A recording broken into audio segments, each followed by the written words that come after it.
All right, everyone. So we have episode 7 of Hazbin Hotel. We also have episode 8.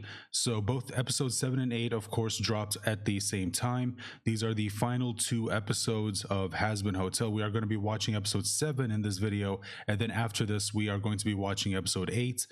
And that is going to be the very last episode of season 1, which means that that's it. Season 1 of Hazbin Hotel is officially done and in the books. And we are going to have to wait until season 2 eventually gets released, which we don't know when, but hopefully, or actually not hopefully, we know, according to vivziepop herself, she did say that at least, again, hopefully we won't have to wait as long as we did for season 1 in order to get season 2. So season 2 is not going to be, it's not going to take 3 to 4 years like what happened with Hazbin. So that's definitely some good news. We don't have to wait too long before we get season 2.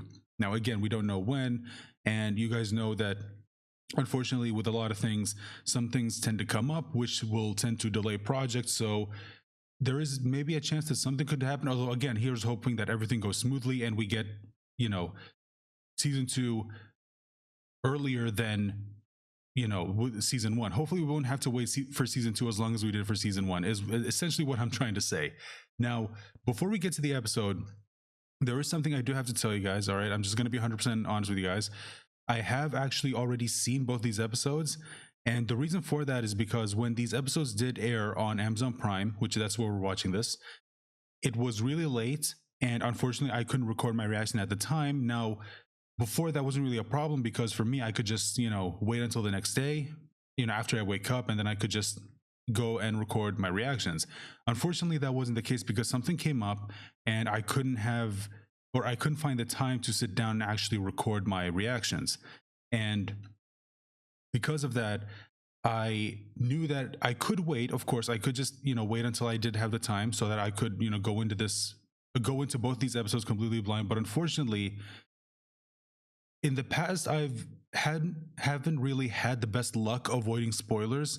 There have been some things for me in the past where something did get spoiled, and it was usually something big, like a big story, a big story plot point that just gets spoiled for me.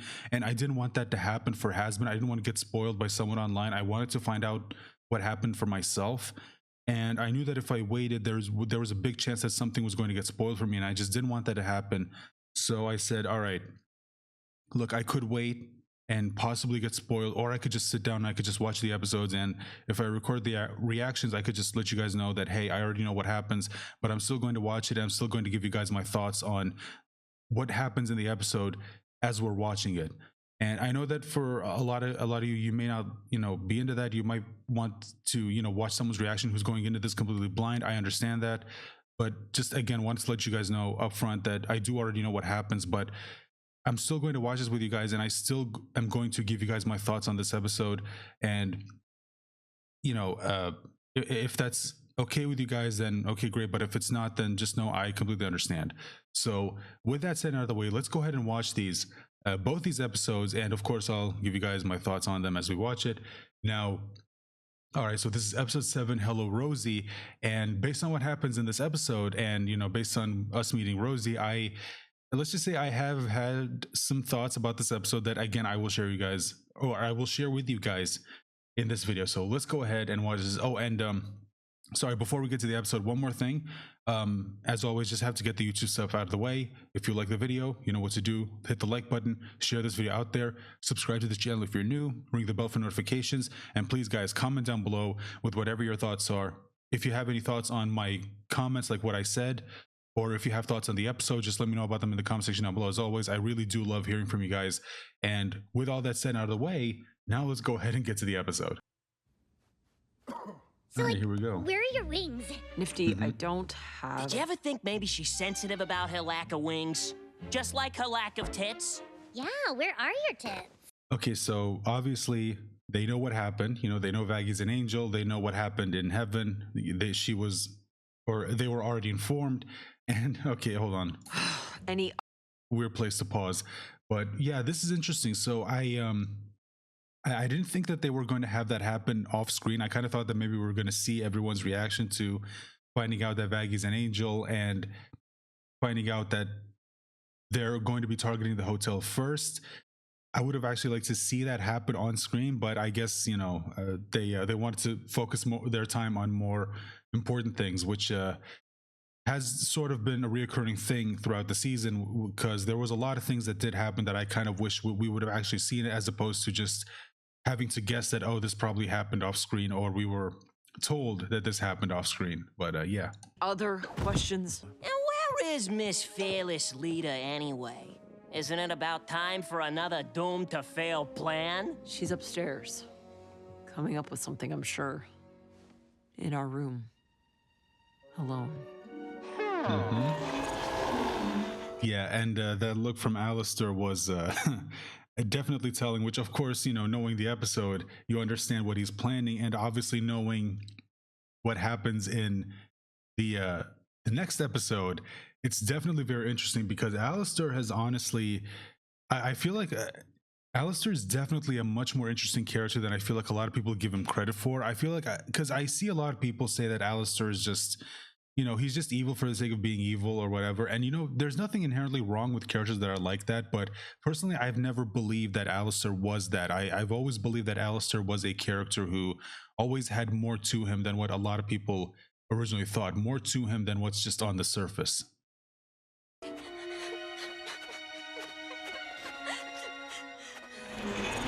Oh, Charlie. Okay, so this next part right here, even before the episode aired, they did actually air this next part of the episode earlier, or I think it was a couple of days before the episode officially premiered on Amazon Prime. So this technically I already knew about before the episode got released. You look an absolute mess. Who's joking? You have a captive audience downstairs waiting to hear what kind of inspiring performance you have planned next. I can't. How can I face them after failing them all so hard? Also, I saw a lot of people mention this, but Charlie here has, Lulu hoof feats, which I think is apparently something that was kind of discussed among the fandom, which I didn't know that was the case, but apparently a lot of people were theorizing whether or not Charlie has hooves for feet, but yeah, I guess there you go. They came here to be saved, and all also, I gave them was more pain. His little feet. Well, I never expected to see such a miserable display of self-loathing from you. Oh, fuck you, Alastor. All you do is stand there smiling while you watch us struggle and fail. Just because you see a smile, don't think you know what's going on underneath. A smile is a valuable tool, my dear. So what Alastor said right here about, putting on a smile and all the uses it actually has. So this is actually very interesting, because again, it gives us a look into who Alastor is as a character, again, letting us know that there's more to him than what you actually see on the surface. And also, just one little thing, when I first heard this, I immediately, my mind immediately thought about another story that I know that I have talked about on this channel. And if you're someone who's been with me for a while, if you're watching this, which I'm willing to bet probably a lot of you who are going to watch this video aren't, because based on the analytics, most of you guys who watch my reactions to these episodes, you're actually new to the channel, which, by the way, just so you know, welcome. But if you're watching this and if you've been with me for a while, this speech that Alastor said about the usefulness of a smile, there's another series that I know that I have talked about on this channel that also had this same speech. Let me know if you can guess what it is in the comments. I'm the farthest thing from in control. Adam has an invincible exorcist army pointed right at my doorstep, and there's nothing I can do about any of it. What are you talking about? Just that you and your little band of misfits might stand more of a chance than you think. How? I'll do anything. Then, let's make a deal. You... Your soul? Heavens, no. All I need from you is one itty-bitty favor. What's a favor between friends? One favor at a time of my choosing where you harm no one. That's interesting. This is definitely something we need to talk about. So he had a chance to get Charlie's soul right there, because he saw how desperate she was. She was desperate to protect the hotel, to protect the people in it, to fight against the exorcists. He had a prime opportunity to take her soul. Now, granted, Charlie could have said no, but in that opportunity, he could have at least asked, but he didn't. He strictly said, no, I don't want your soul. I just want a favor, which is very interesting, because in episode 2, Vox strictly says that we have to make sure that Alastor can't make a deal with Lucifer's daughter, that being, Charlie. And he had a prime opportunity to make a deal with her for her soul in exchange for this information, but he didn't. Instead, he said he just wanted a favor. And again, knowing what I know in episode 8, I'm still questioning what exactly is this favor that is apparently more valuable to him than owning the soul of the daughter of the king of all hell. What exactly is it? Like, do you see what I mean? Like, even with this is one thing that I do love about Alastor and how they've written him as a character, is that the more information they give you, the more questions you end up having about who this person actually is. And you're just left, constantly having to try and theorize and figure out, who is this guy? What do you want? What is your ultimate goal? And why is a favor from Charlie more important or more valuable to you than her soul? Or is it possible that he can't take her soul because of whatever deal that he made with whoever owns his soul? In return, I tell you what I know. Do we have a deal? Okay, you see that right there? Let's just go back a second. I tell you what I know. Do we have a deal? Okay, do you see how he said it right there? Like, he's desperate for the deal to happen. It's like, come on, do we have a deal or do we not have a deal? Like, do you see this? See this look? See the look on his face? Like, that is desperation. Again, what is this favor that he's going to ask of her that is apparently more valuable than her soul, than the power that you would get from owning her soul? Deal. Oh boy, yeah. Okay, that right there. Hold on. I'm sorry. I'm already spending so much time on this, and we're only nearly 4 minutes into the episode. Deal. This right here. Look at this. Look at this. Like the stitching. Now we've seen this before in episode 2, when he had, it was the ending of his song with Vox. When he started to transform into his demon form, we saw the stitching at the end. We saw these stitches, but we didn't see this, which is interesting because, again, now this could just be for aesthetic purposes, because he's, the whole voodoo thing and the voodoo dolls or whatever. It could just be part of his aesthetic, or again, it could just be that this smile that he always has on. Well, yes, obviously he knows that it's useful, but at the same time, what if he's being forced? What if he's being forced to always put on a smile and that he can't express any other type of emotion? And why he just can't not smile, like he's being forced again by whatever deal that he made. You do! Let her go! Vaggie, stop! Give me info that can save the hotel, but we're going to... Again, why not take her soul? Like, you had a prime opportunity right there to take her soul, but you didn't. Why is that? Need help. The angels can be defeated, and Carmilla is the key. What? Good girl. Charlie, can we talk about this? We can talk later. Right now, we have a job to do. You with us? Oh. See, okay, I do like that they actually followed through on what happened in the previous episode, because I was kind of worried that maybe that was something that wasn't going to be really all that focused on, that maybe Charlie was just going to immediately forgive her, but they didn't do that, which, again, I'm really happy that they didn't. So, Alastor and Charlie just left like they were running away from their responsibilities. Should we be alarmed? Yeah, that knife lady Camaro car fight killed one. Wait, you knew about this? Oh, yeah. I told Boss about it months ago. They say insane shit all the time. How was I supposed to know this one was true? Bank accounts are a scam created by the shadow government. See? I'm gonna go learn how we can fight back, but when I come home, well, I'll understand if none of you are here. Why would she lie for so long? Does she think I wouldn't accept her? What about me? Me says ununderstanding. Misunderstanding. No. Wait, where are we? Cannibal Towel, someone. Well, who hasn't thought about eating their first husband? I certainly would have if he didn't taste so bad. Okay, sweetie. Now Okay, so we finally get to meet Rosie, and I gotta be honest, at first I wasn't sure about the voice, but honestly, I've actually grown to love it. I mean, again, for me personally, because I have seen from some people that apparently they're like, I don't think I've ever heard someone say they didn't like, the voice they picked for Rosie. It's just that it was not what they expected, I guess, based on the design, which, I mean, I can understand that, but honestly, like I said, I've grown to love it. Now here's my card. Oh my stars! Do my eyes deceive me?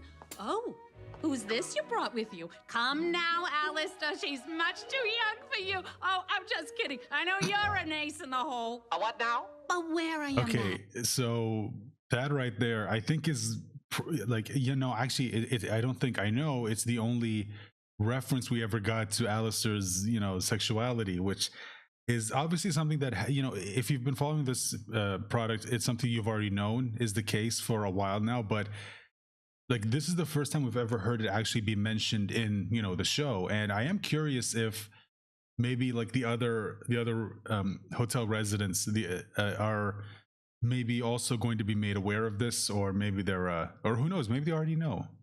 Anna's, mister.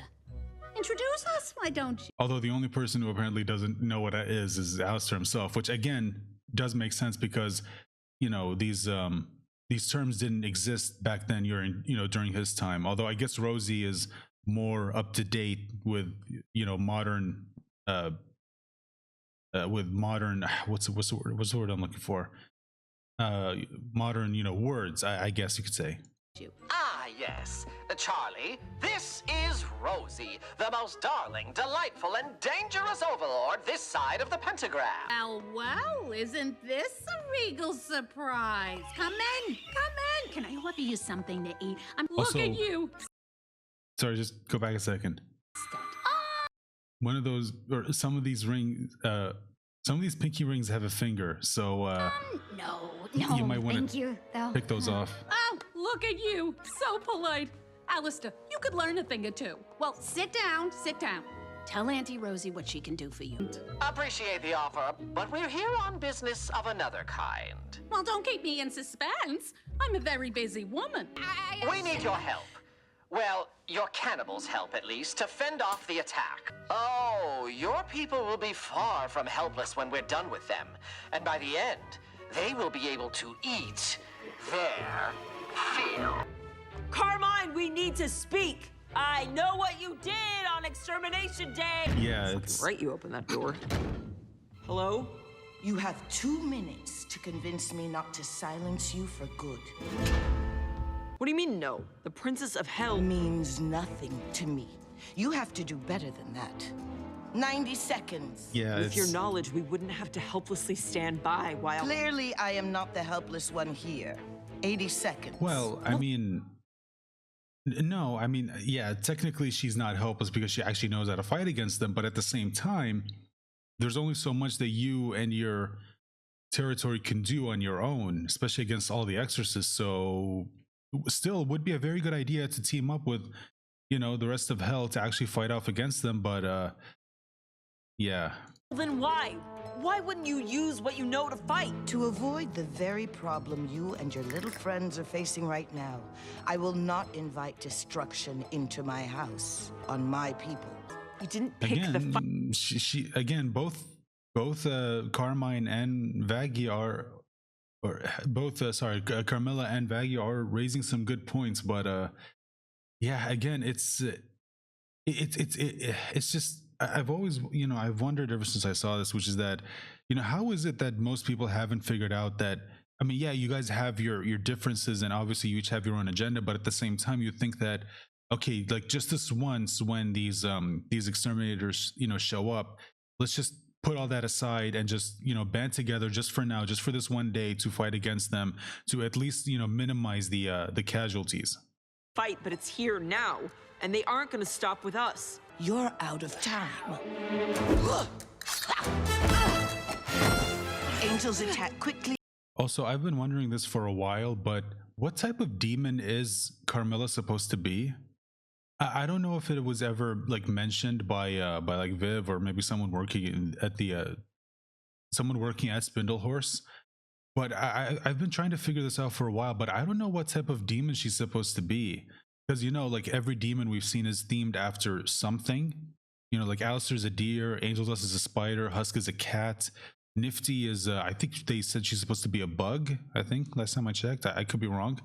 Vaggie, or at least we originally thought she was supposed to be a moth demon, but now we know she's actually an angel who is now in hell. And Charlie, from what I remember, Viv said she's themed after like a doll. And I've just been thinking, like, Carmilla, what's she supposed to be? What's she themed after? I don't know. It's something I've been trying to figure out for a while now, and I can't do it. If you guys have any guesses, let me know in the comments. Or if you know what the answer is, let me know. Viciously and without mercy. You'll need to defend better than that. Cannibals and cannibals assemble in the square! But how do I... With Sparkle, Razzmatazz, and that so appealing moxie of yours. Well...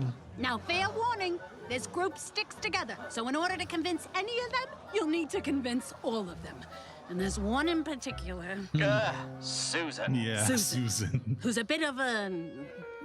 Ornery old bitch? That. She's tough. I'm sorry. I love whenever Alastor curses. I don't know why. Maybe it's because we're not used to hearing him curse, that whenever he does, it's something that kind of sticks with you. But win her over, and the rest will be easy as pie. Ready? I guess. Boo! Bring Rosie back! There she is. Susan? I'm sorry, but listen. Out of both of these episodes, this next part is without a doubt my favorite. I love it. It cracks me up every single time I've watched it. Sorry. Okay, my name's Charlie. Whoa! And, well, I run this hotel with my partner. You Yeah, blue well, blood with someone. bitch. And Here's all the I have a Fucking and, mediocre! Fuck you, you old bitch!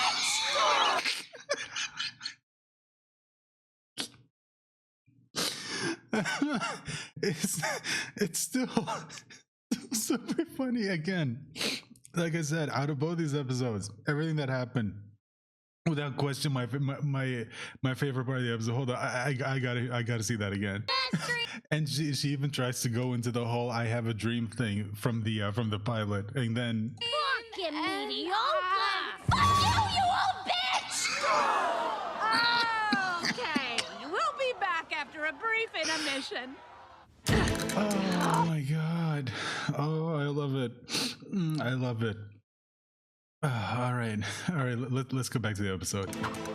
I'm not used to fighting with long hair. By showing you the flaws in your own Then she immediately undoes her hair, and now she's fighting with long hair, basically telling her that, yeah, no, that's an excuse, all right? And it's not gonna work. fighting style. Yours and all your sisters. Wait, you know I'm an exorcist? How? You have a giant X over your eye and wield an angelic spear. It's not rocket science. Thank you, because, okay, here's the thing. Vaggie being a fallen angel was honestly the most obvious thing in the entire show. Like, I'm sorry, it was so damn obvious it wasn't even funny. That honestly, when the episode, the previous episode before this, when they did the reveal, it was like, I mean, yeah, no shit, we already knew this. And honestly, like I've already seen a lot of people, be surprised that, oh my god, she's an angel. And whenever I see that, I'm just like, you guys seriously didn't figure that out? I mean, it was even Carmilla, even the people making the show put in how obvious it actually is. So in all honesty, I don't know like why a lot of people just didn't immediately figure that out. And apparently I didn't know this though. I didn't know that apparently there were a lot of people who were trying to basically say that it's actually not true, which I'm just like, really you seriously didn't think that was the case? I mean, I understand thinking that, sometimes when a show makes things so obvious that you're left feeling, okay, this feels way too obvious, this obviously is leading to a misdirect. I can understand that, but I feel like, no, this one, they kind of like made it so damn obvious that even the show is kind of like making fun of itself, saying that, yeah, I mean, it's kind of obvious. But yeah, anyway, also love that she's I actually teaching Vaggie how to fight against them, and then obviously Vaggie's going to take that and give it to or take her advice and give it to the rest of the hotel crew. Before you found out about me, did you know angels could be harmed? No. Yes. That shows in how you fight. Okay, hold on. I gotta be honest. I didn't like this part because this made no goddamn sense. She's asked this, right? Angels could be harmed? No. So this made no goddamn sense because she should know that better than anyone. In fact, she should have already known this information because she was an angel. Remember, like, she lost her eye because of loot. She also lost her wings. So she should know, yes, exorcist angels can actually be hurt. So how does she answer, no, I don't know, I didn't know? Like, that made no goddamn sense. That shows in how you fight. You leave yourself open with every swing. You fight like someone unafraid of harm, and this is what you'll take advantage of. Angels wield no shields, little armor, and fight with reckless abandon. Strike them here, and here. With what? Some secret weapon of yours? Stupid girl, are you really so dense you don't realize you're holding the answer? Angelic weapons? It's that simple? How has no one else figured this out? That's another thing that I was asking myself. How did they not realize? Or again, like, Vaggie should have known this. She was harmed by an angelic weapon. Remember, Lute, we used an angelic sword to take out your eye and your wings? Seriously, like this, okay. In all honesty, look, I like these episodes, I do. But this part honestly made no goddamn sense to me. And honestly, Vaggie should have literally told people, or Vaggie should be the one person who knows this information better than anyone because she lived through it. And I know that it's been a while since that happened, but still, like, that's not something you forget. Like, an incident where you lost your eye and your wings, that's not something you're just going to forget no matter how much time passes. You know what I mean? Like, when you know how certain things that happen to you in your life, even if it happened when you were really young, they just stick with you. It's not something that you forget. So I'm sorry, this made no goddamn sense to me. This was just, I'm sorry, this was just a little bit of bad writing here, in my opinion. Angelic steel isn't common, and those who have it aren't exactly rushing off to test it against exorcists. Well, I mean, okay, see, that makes sense. Like, her saying that, you know, how is it that a lot of people haven't figured this out, you know, themselves, you know, saying that angelic steel isn't common and anyone who has it isn't really rushing off to test it against the exorcist. Okay, that part makes sense. I can understand that. But at the same time, Vaggie herself should have known this.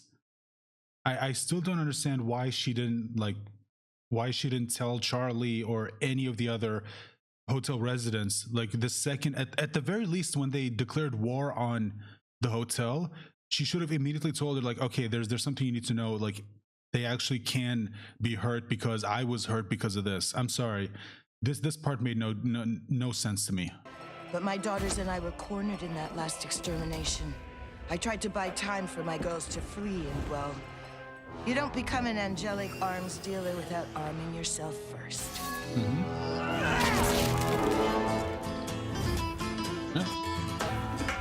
I see you're driven by your detestation, or there's no way that you can handle this. But you'll only stand a chance if you're out for love. You're gonna fight without gloves long as you're out for love. Harness your heart and you can't help choosing, but you'll only stand a chance if you're out for love. Think of who you care about, protect them and be out. Yeah, you just might rise above long as you're out for love. There she is. Well, look at that. You might just survive this. We're gonna need more weapons. Quick question. I mean, did her wings all grow back before, or like how did they come back? You know, that's another thing that I've been kind of asking myself. Like, how did her wings come back? I mean, it's just, I don't know. All right, you know, I'm not going to question it. It's just something that doesn't really get answered. Because I mean, I always thought that injuries from angelic weapons don't really heal the way other injuries do. We know that in hell, whenever people get injured, they just, you know, heal from those wounds. But if it's an angelic injury or an injury made from an angelic weapon, then that's kind of permanent. That's why Vaggie doesn't have her eye back.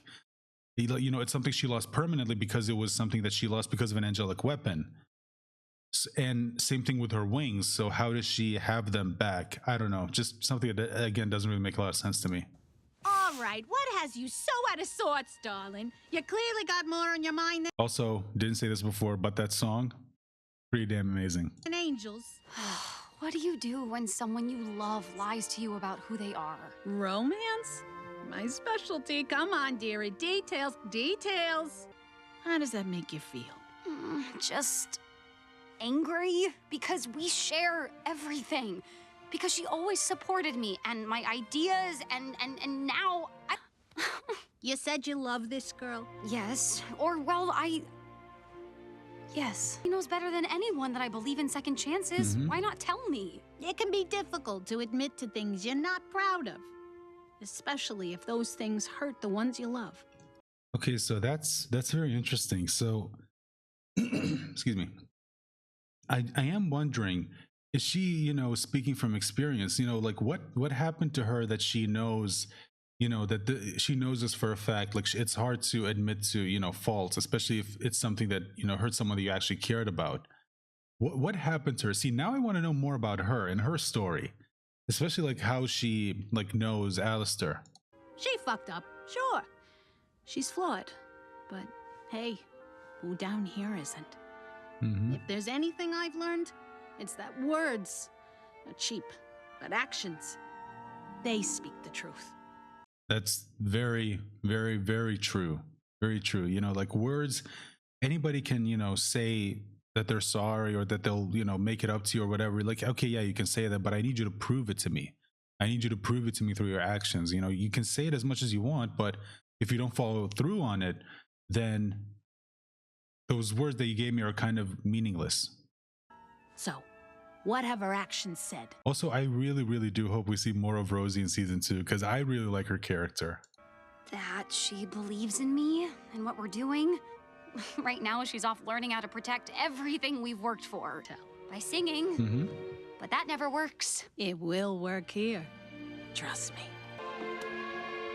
Have you ever wanted something that... So that's also very interesting, but it happened right here. Alastor giving her his staff, which is something that I don't think we've ever seen him do. So again, like, see, it's these little things that he does that just make you question, like, okay, what are your motivations? What are you really doing here? Do you on some level care about Charlie, or are you still just after your own motivations? Now, there is something that does come up a little bit later on in the song that we're going to talk about a little bit, but again, like, I just, like, this guy, honestly, it's really, really difficult to find out what he's really after. Have you ever wanted something that was so clear in your mind? Okay, so this was the song we saw in the trailer, and honestly, like, ever since I heard it, it hasn't really left my head. Ever, you know, I would always, like, you know, I'd just be doing something else, and then that song would immediately just jump into my head, and I just start singing along to it. And when this episode finally came out and we actually got to hear it, I was like, finally, we actually get to hear the song. Mind that you could taste it. Gotta come into my own. Gotta come into my throne. Gotta take charge and defend my only home. And although I kind of feel unsteady now, I need to be ready for this.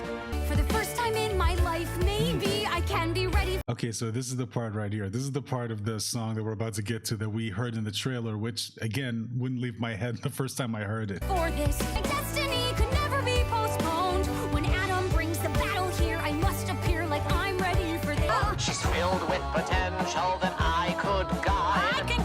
Okay, see that right there. What he said right there. Let's go back. Potential that I could guide. Yeah, that right there. What he said right there. She's filled with potential that I could guide. Again, in what way? What are you planning? What is your end game?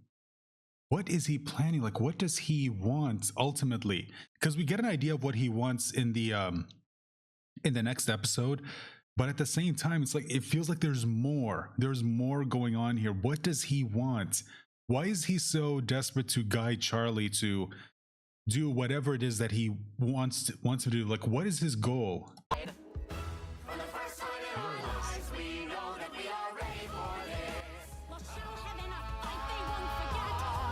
really hope that I'm ready for this. Come along, let's put some effort into these. We thought we were fighting by ourselves. You're still here. What? Do you think we're a bunch of pussies? Well, looks like we have a lot of work to do. And that's it. That's the episode. So yeah, I mean, hold on, we'll get to you. Don't worry. So that was the episode, and yeah, I mean, like I said, there's a lot here. So everything in regards to Alastor and his ultimate goal, and obviously, in the next episode we get some more into that, but like there's so much that we don't know about this guy, like what his ultimate goal is. Obviously we know, again, what happens later on, part of it, but it feels like there's more. It feels like there's more to what his goal actually is, other than just what he says he wants later on in the or not later on, but in the next episode, which again, we'll get to. But still, I mean, oh boy, like this guy, he's probably the most interesting part of the story to me. Like everything surrounding this guy, the mystery. And I'm really happy that, unlike some of the other mysteries that we've had in the show where they just, answer it immediately, I'm really happy that they're actually keeping us guessing with this. And in season 2, maybe we'll get more, but again, I hope they don't reveal everything, because I like that they're keeping up the mystery of who Alastor is, what his story is, and what his ultimate motivations are, and what his character arc might end up actually being.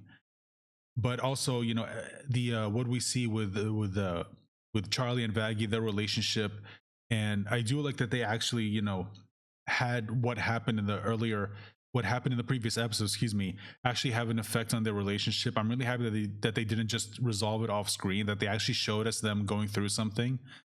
And yeah, I mean, everything in this episode, well, with the exception of what I brought up here about Vaggie not knowing that angels can be harmed and not knowing that angel weapons can do it. I'm sorry, it didn't sit right with me. It didn't make any sense, because she, more than anyone, should know this.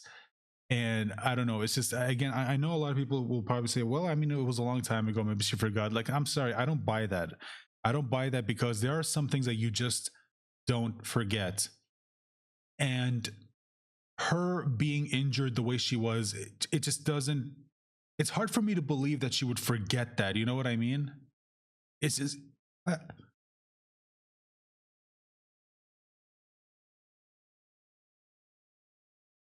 it's just hard for me to believe that she would forget that. I don't know, that's just me. Again, if you guys disagree, that's fine. But anyway, I'm gonna go ahead and end the video, guys. Let me know your thoughts in the comment section down below. And while you're here, remember, if you like the video, if you like what I do here, hit the like button, share this video out there, subscribe if you have, make sure to ring the bell for notifications, and please, guys, comment down below with whatever your thoughts are. I really do like hearing from you guys.